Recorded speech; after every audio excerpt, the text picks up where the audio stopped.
আমি বিএনপি, জামাত, গণ অধিকার, এনসিপি সকল রাজনৈতিক দলকে আহ্বান জানাবো, আওয়ামী লীগের সাধারণ নেতা কর্মী যারা রাজনীতি করতে চায় তাদেরকে আমরা সব দলে জায়গা করে দেব।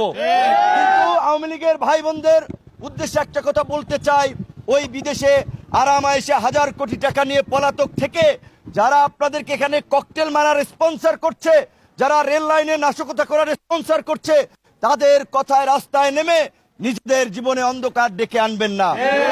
৭৫-এর পরে যেমন আওয়ামী লীগ ২১ বছর পরে ক্ষমতার মুখ দেখেছিল, এই ২৪-এর গণ অভ্যুত্থানের পরে ২১ নয় ৪১ বছরেও রাজনীতিতে আর দাঁড়াতে পারবে না। কাজেই আওয়ামী লীগের মরা গাঙ্গে নৌকা বাবার চেষ্টা করে লাভ নাই।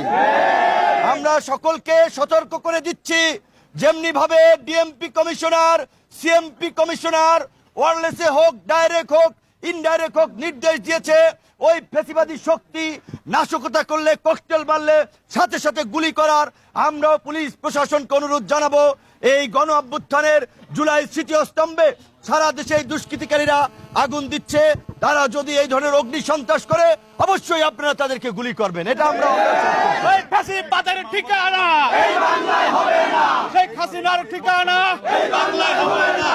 যারা যাত্রী বোঝাই বাসে ককটেল মেরে, পেট্রোল বোমা মেরে মানুষ মারতে চাবে, সেই মানুষের বাঁচার অধিকার আছে, আত্মরক্ষার অধিকার আমাদের সাংবিধানিক অধিকার।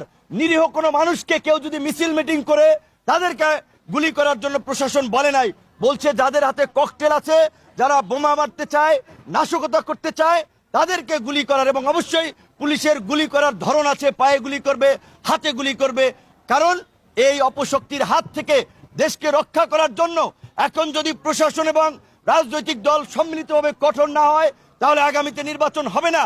আর এই নির্বাচন না হলে দেশে আরেকটি 1-11 তৈরি হবে। আরেকটি 1-11 হলে এই গণ অভ্যুত্থানের শক্তি সহ পুরো দেশবাসীর উপরে একটা নতুন বিপর্যয় নেমে আসবে। তাই আমরা ভবিষ্যতে কোনো 1-11 হতে দেব না, ওই অপশক্তিকেও মাথাচাড়া দিতে দিব না। আমরা ফেব্রুয়ারিতে জাতীয় নির্বাচনের জন্য সমস্ত রাজনৈতিক দল এখন প্রচার প্রচারণা, গণসংযোগে আগামীতে একটি অবাধ, সুষ্ঠু, নিরপেক্ষ নির্বাচন করার জন্যই রাজনৈতিক দলসমূহকে নিজেদের মধ্যে আলাপ আলোচনার মাধ্যমে একটি লেভেল প্লেইং ফিল্ডের পরিবেশ সকলকে সৃষ্টি করার জন্য অনুরোধ জানাই। এবং অপশক্তির সাথে কোনো আপোষ নয়, এই পরিষ্কার বাক্য আগামী নির্বাচনের আগে আমরা সকল রাজনৈতিক দলের কাছ থেকে